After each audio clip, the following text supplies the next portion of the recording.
Hi guys, ito po yung bulak ng aming mga midnight queen.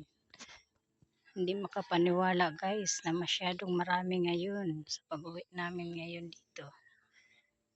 Nakakataba naman ang taga-uwi. Meron ito mga bulaklak guys. Maganda to tingnan pag gabi na pag maglalaki na siya. Ito pa guys, marami silang bulaklak. Hindi makapaniwala, sana sunod-sunod ng blessing. Ito pa guys, meron pa talaga dito guys sa harap namin.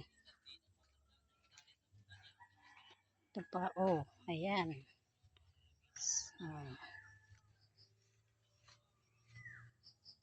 Kung sinong pa-share and like na lang guys sa aking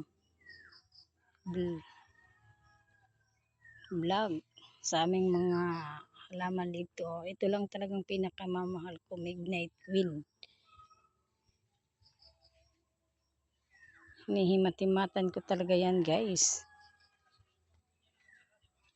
Tapos ito pa.